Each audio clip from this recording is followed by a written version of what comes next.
Here's another one coming in. Words says, hello, Holy Loops and Temkin Scoops. I like that. Words here, big fan of fighting games, but I am terrible at them.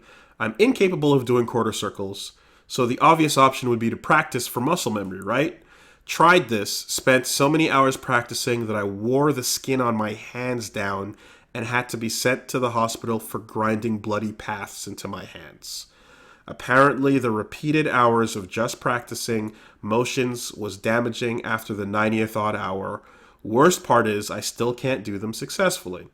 I've also been a grinder in games to overcome my lack of skill. Level 99 on Destiny Island in Kingdom Hearts, ground up to level 2 to 300 before leaving most of the open areas of Dark Souls, etc., etc., etc. All the time normally equals success, but not so for fighting games.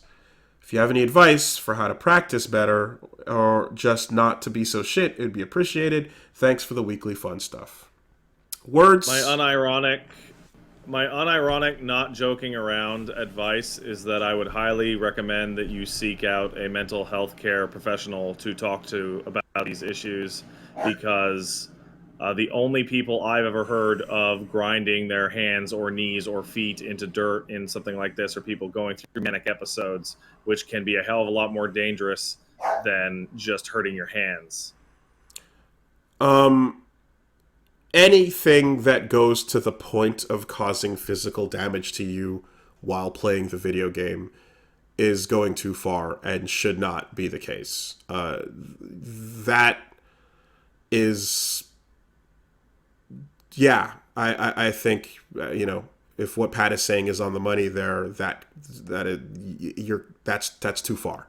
That's going way beyond the what you should be expected to do, because you're trying to that's way beyond having fun with this. That's getting to the point. Even if grinding is having fun, the if you're grinding and you're clicking or so and it's like a repetitive action, that's not doing damage to your hands, and what you're describing sounds pretty scary, to be perfectly honest.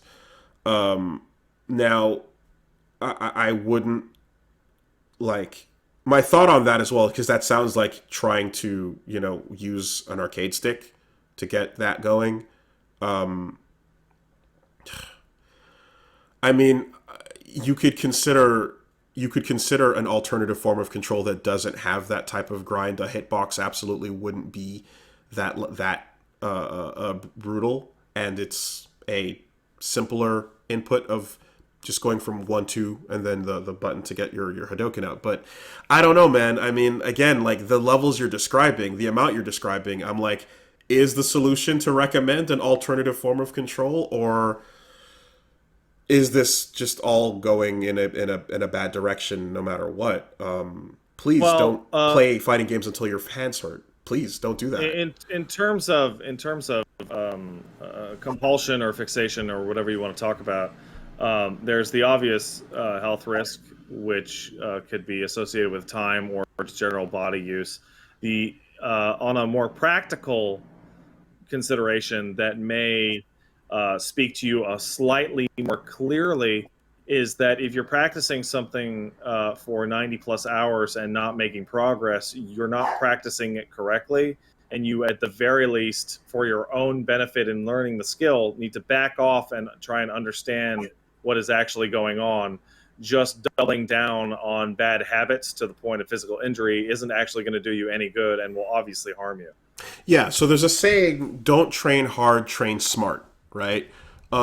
If you are labbing in a fighting game and you're like not, and you're doing like a rote action that doesn't actually improve like what you're going to be experiencing when you actually fight against somebody, you can spend a lot of time doing something that's not actually that helpful.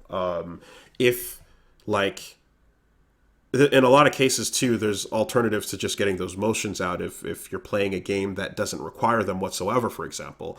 I mean, depends on what you find appealing about a fighting game, but like, if you're not attached to a particular character or a particular style of play and you're willing to just try out the genre, I've been playing a game like DNF Duel, as I've mentioned, which doesn't require those inputs. You can do a special with a special button and an input for easier commands. There's, I mean, obviously Smash games have that, but they can get more complex the better you get. But there are games that don't require what you're describing. So you can also play games that just go in a different direction entirely if you find them appealing. There's a couple of options there that don't involve like picking Ryu and just doing a Hadoken for 90 hours. That's a really not okay thing to do.